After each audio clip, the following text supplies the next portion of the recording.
terremotos, guerras, conflitos religiosos. Para onde caminha a humanidade? Existem respostas. Está no ar o Amanhã Hoje. Seja bem-vindo a este seu programa, O Amanhã Hoje. O programa que revela para você o futuro, por meio da Palavra de Deus, a fonte mais confiável de conhecimento que conhecemos. Deus, que sabe todas as coisas, adianta elas para você, a fim de que você possa se preparar corretamente para o que virá. Hoje, nós daremos sequência, enfocando-nos de maneira especial na terceira das 7 trombetas do Apocalipse. Antes de ler o verso, algumas considerações se fazem necessárias para você que nos assiste pela primeira vez. As 7 trombetas, segundo a Bíblia revela, elas anunciam a segunda vinda de Cristo. Portanto, são 7 avisos para que o homem se prepare, mostrando que o tempo já se está encerrando e hoje é o tempo de fazer a escolha ao lado de Jesus. Também, nós já estivemos tratando aqui do fato de que as 4 primeiras trombetas, elas vão vir em sequência. Elas vão vir quase sem um tempo entre uma e outra. Elas virão muito próximas em termos de tempo, de tal maneira que a humanidade ela não reagirá senão após a 4ª trombeta. E isso se dará também com a igreja, porque, como Jesus disse, a igreja dos últimos dias ela é representada como aquelas 10 virgens que dormem. Por mais que nós digamos que somos de Jesus, que queremos trabalhar para Ele, a verdade é que não estamos senão meio despertos, para não dizer totalmente dormidos, com relação ao nosso dever. Deveríamos estar muito mais ativos na obra de pregação do Evangelho e trabalho para a salvação de almas. As virgens estão dormindo, mas após a 4ª trombeta se despertarão e darão uma mensagem ao mundo. Para entendermos o tempo do despertar, é necessário compreendermos qual será o cumprimento de cada uma das trombetas. Por isso, hoje nós vamos nos deter na terceira. As outras já foram estudadas em episódios anteriores. Agora sim, vamos abrir o texto. Estamos em Apocalipse capítulo 8 e nós vamos iniciar a nossa leitura no verso 10. E o terceiro anjo tocou a trombeta e caiu do céu uma grande estrela ardendo como uma tocha e caiu sobre a terça parte dos rios e sobre as fontes das águas. E o nome da estrela era Absinto, e a terça parte das águas tornou-se em absinto, e muitos homens morreram das águas, porque se tornaram amargas. A probabilidade de algo como visto por João acontecer literalmente, ela não era sequer considerada há alguns séculos atrás. Todavia, em nossos dias, é comum vermos notícias falando da possibilidade de um corpo celeste impactar a Terra. João viu o que seria uma espécie de grande estrela. Nós já vamos comentar com detalhes o que isto poderia ser. Mas antes disso, queria trazer a você uma reportagem relativamente recente, onde cientistas alertam para a possibilidade real do impacto de um corpo celeste sobre o planeta Terra. Vamos ler a reportagem. Asteroide está a caminho da Terra e pode colidir em 2014, da Folha Online. Um asteroide de pouco mais de 1 quilômetro de diâmetro estaria a caminho da Terra e poderia colidir com o planeta em 21 de março de 2014, segundo astrônomos da agência britânica responsável pelo monitoramento de objetos potencialmente perigosos para o planeta. Mas, ao menos na estatística, não parece ser o fim do mundo. A chance de uma colisão catastrófica é de apenas 1 em 250 mil. Chamado de 2003 QQ47, O asteroide se aproxima da Terra a uma velocidade de 32 km por segundo, o equivalente a 115 mil km por hora. Tem 1,2 km de diâmetro. Mais à frente, na reportagem, os cientistas dizem: o impacto de um corpo celeste dessas dimensões seria equivalente à explosão de 20 milhões de bombas atômicas semelhantes às lançadas pelos Estados Unidos contra Hiroshima há quase 60 anos, segundo um porta-voz do Centro de Informação sobre Objetos Próximos à Terra no Reino Unido. Claro, os cientistas dizem que a probabilidade disto acontecer é pequena. Mas considere você que há séculos atrás considerava-se que a possibilidade era nula. Hoje já há a possibilidade.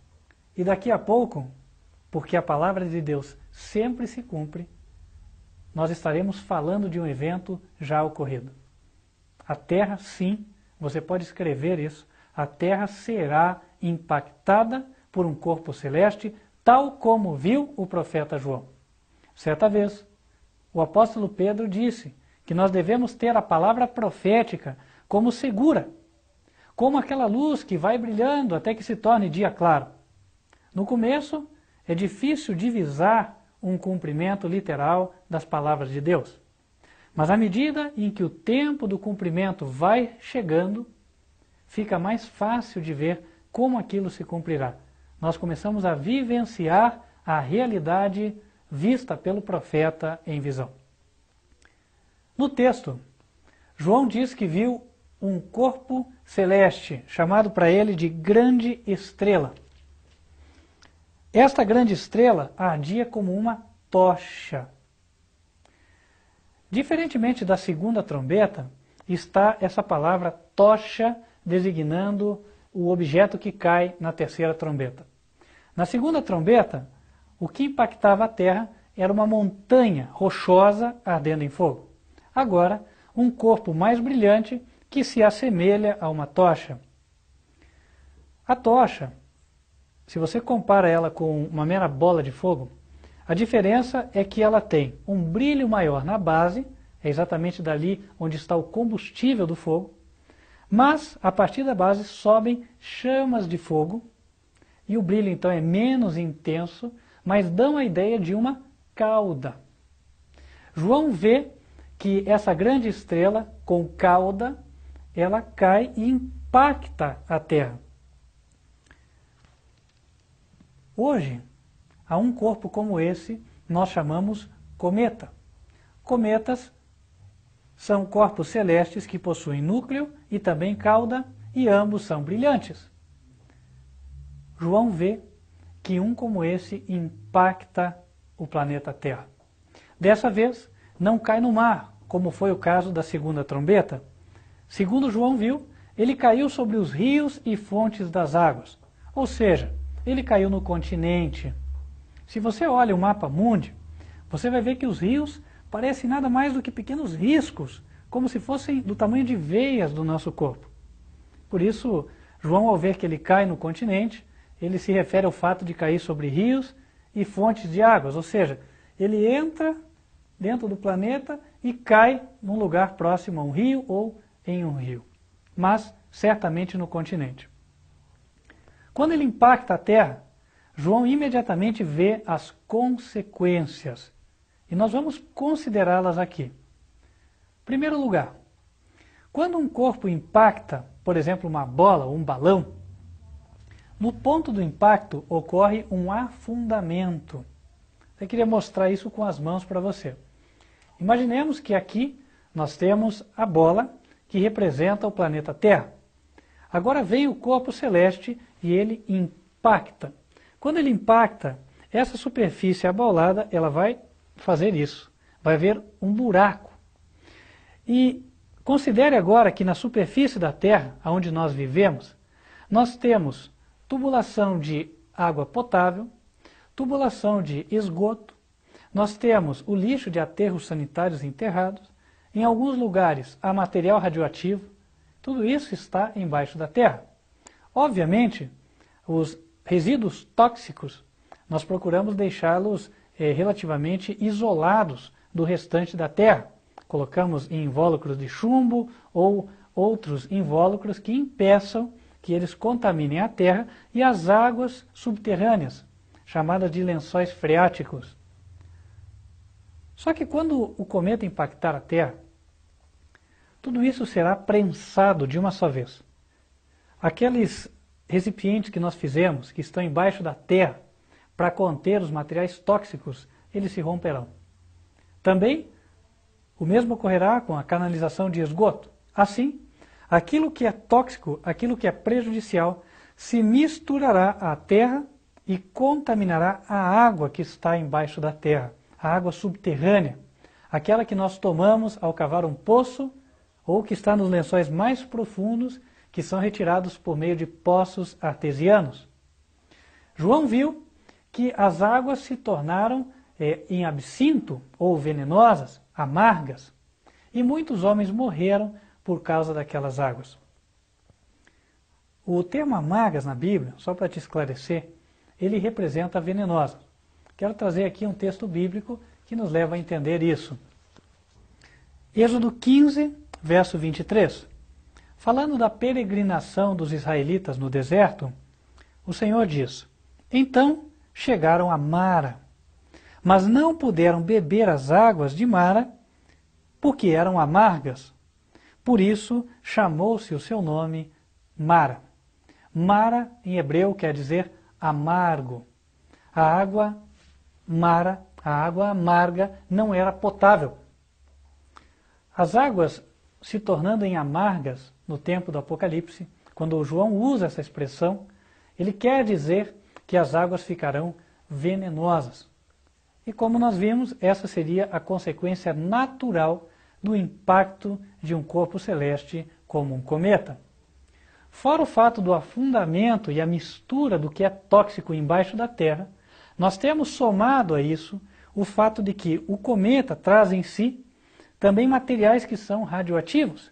E o impacto dele, como nós vimos na reportagem, os próprios cientistas dizem que isso vai acontecer, no caso do impacto, ele libera uma energia equivalente a milhões de bombas atômicas. Pode ser que você já tenha visto aquela imagem, aquele filme, onde mostra as bombas de Nagasaki e Hiroshima, ou então outras explosões nucleares. É característico aquele cogumelo que sobe e uma destruição tremenda que fica em todo o derredor. Isso ocorrerá, mas em escala muito maior por ocasião do impacto. Por isso, uma grande quantidade de águas será envenenada. Nas palavras do apóstolo João, em Apocalipse, capítulo 8, e no verso 10, é dito que a terça parte dos rios e as fontes das águas foram atingidas por isso.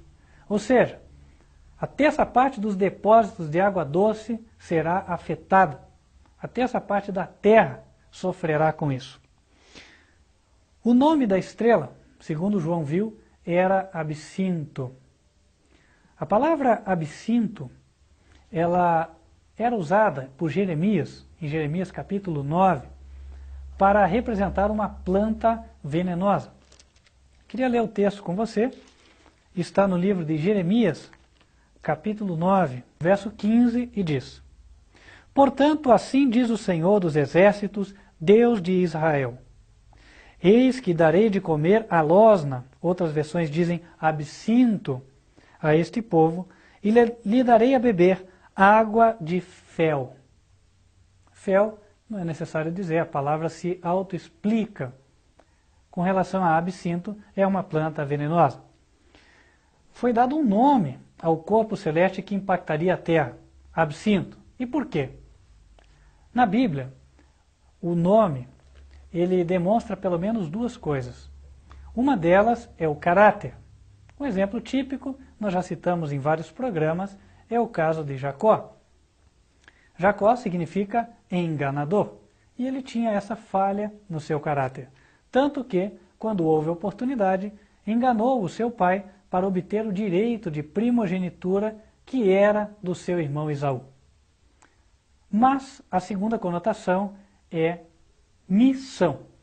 O nome representa a missão. E o maior exemplo disso está no nome dado ao nosso Salvador, o Filho de Deus, o Senhor Jesus. O nome Jesus significa Jeová salva. Agora, olhem como o anjo, ele apresenta a missão de Jesus logo após dar esse nome para Maria. Mateus capítulo 1, verso 21. E ela dará à luz um filho, e lhe porás o nome de Jesus. Diz que falava com Maria, ele fala com José. Lhe porás o nome de Jesus, porque ele salvará o seu povo dos seus pecados. O nome será Jesus, porque ele salvará. A sua missão era salvar o povo dos seus pecados. Por isso o nome Jesus. Ele tem a ver com a missão. A mesma coisa em relação ao corpo celeste. O nome absinto mostra que este corpo celeste provocará um envenenamento das águas. E o absinto, ele significa venenoso. Aí nós já vemos a relação entre o nome e a missão do cometa. Considere agora as consequências disso. A humanidade, a essa altura, já terá sido impactada por uma chuva de meteoros terríveis, pedras incendiadas caindo e destruindo colheitas. Depois, em seguida, um impacto violento no mar, gerando um gigantesco tsunami responsável pela destruição de várias cidades, dezenas ou centenas talvez. Em seguida, esta calamidade, as águas se tornam venenosas. A humanidade será mergulhada em uma grande depressão e angústia.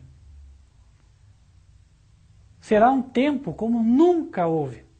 Haverá fome. Haverão pestes em vários lugares.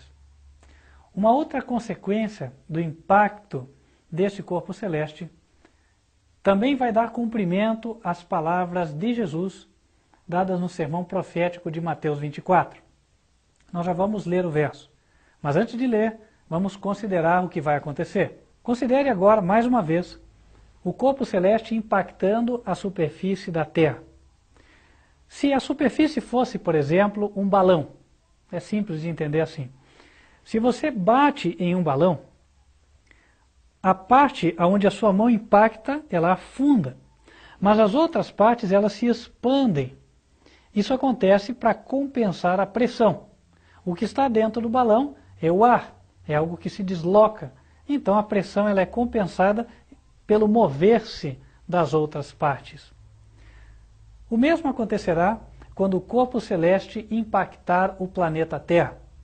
Ele baterá e ao bater, lembre-se que o interior, o núcleo do nosso planeta é composto de uma massa líquida de metais derretidos e outros materiais derretidos, a qual nós chamamos de lava. Ela sai pelos vulcões.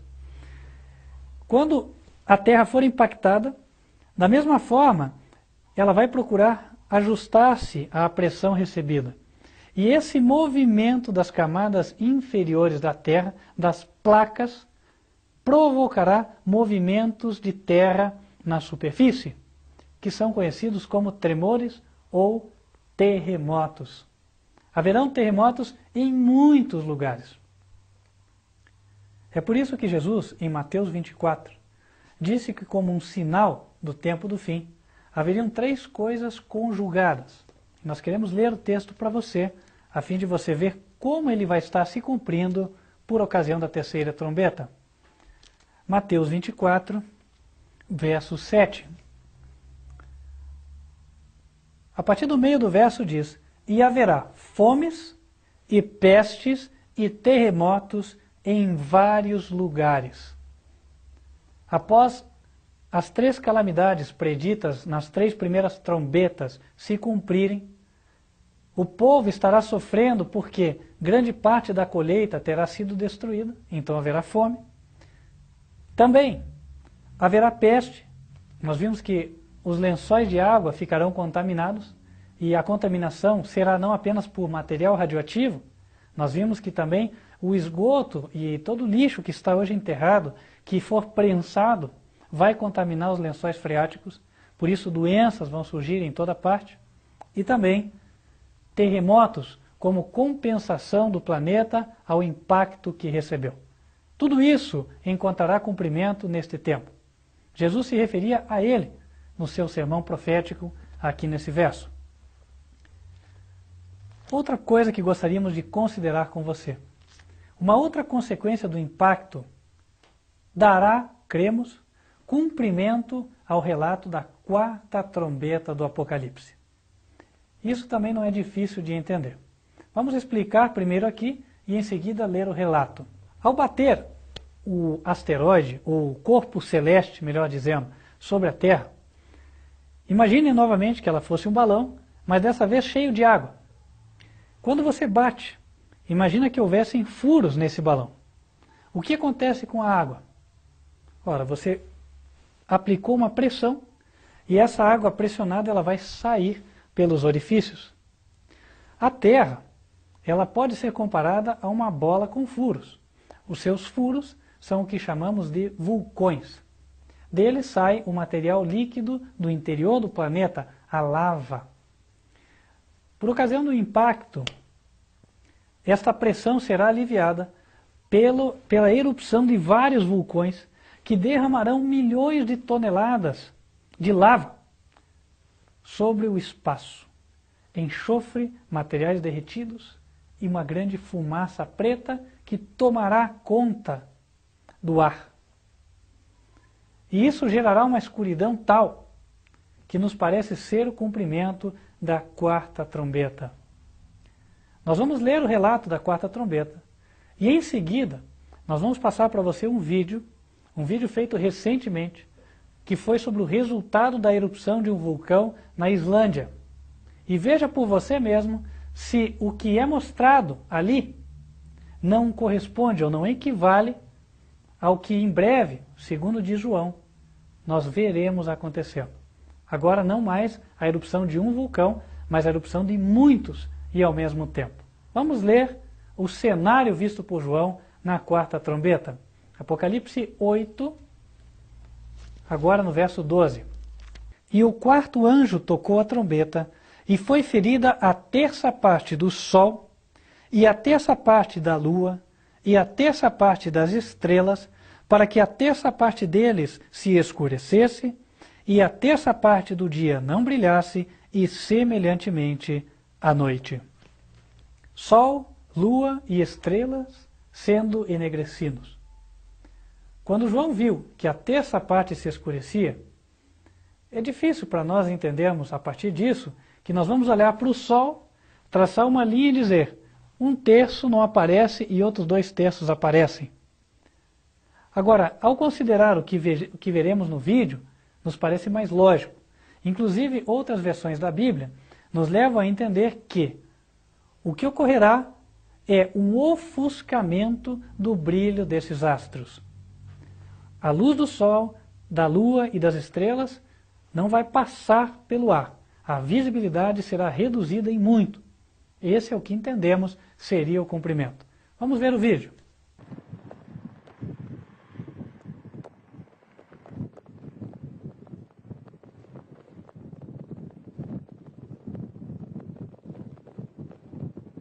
Parece que as imagens, elas talvez falem mais até do que as nossas palavras. Sol, lua e estrelas tendo seu brilho ofuscado. Imagine esse cenário que você viu, agora multiplicado, de maneira que a terça parte da terra, como está escrita na quarta trombeta, seja atingida. Sim, será um grande tempo de angústia. O Senhor hoje, Ele diz para nós, portanto, que é tempo de buscarmos produzir o nosso alimento. Faz semanas que viemos fazendo esse apelo a você, que vá viver em um lugar semelhante àquele que Deus um dia projetou no jardim do Éden. Deus colocou Adão e Eva num jardim para contemplarem as suas obras e trabalharem a terra. Você diz, mas eu não posso deixar a minha vida na cidade. É verdade. Os antediluvianos também não podiam deixar suas vidas na cidade e entrar na arca. Mas chegou um tempo em que tudo o que eles construíram não valia mais nada, não lhes poderia salvar, nem tampouco alimentar a sua família. O mesmo ocorrerá em breve, quer você creia, quer não. Deus, em sua misericórdia, quer livrar você de um sofrimento. Mas mais do que isso, Deus quer te livrar da morte eterna. Ele avisa que essas coisas vão acontecer, porque essas são apenas sinais de que a vinda de Cristo está muito próxima. E ele virá, conforme está escrito em Apocalipse, capítulo 22, no verso 12. Com o seu galardão, a recompensa, para dar a cada um segundo a sua obra. O que você receberá naquele dia? Será que você receberá a recompensa dos santos? Aqueles que Apocalipse 14, verso 12 diz, guardam os mandamentos de Deus e têm a fé de Jesus? Estará você entre eles? Esses que receberão a vida eterna? Ou estará entre os que desprezaram os convites de misericórdia de Deus, não aprenderam a confiar nele e não obedeceram a sua palavra? A escolha é sua. O que você decide hoje influenciará no seu destino final. Nosso sincero desejo é que você escolha pela vida, pelo caminho de obediência aos mandamentos do Senhor Deus. Aqueles 10 ditos no Sinai. E em especial, o que tanto falamos aqui, que está em Êxodo, capítulo 20, verso 8. O sábado do 4º mandamento. O dia de guarda, sinal entre Deus e seu povo, vigente até hoje. Nosso tempo acabou e esperamos na semana que vem estar com você para darmos sequência a este maravilhoso estudo das 7 trombetas. Que Deus te abençoe.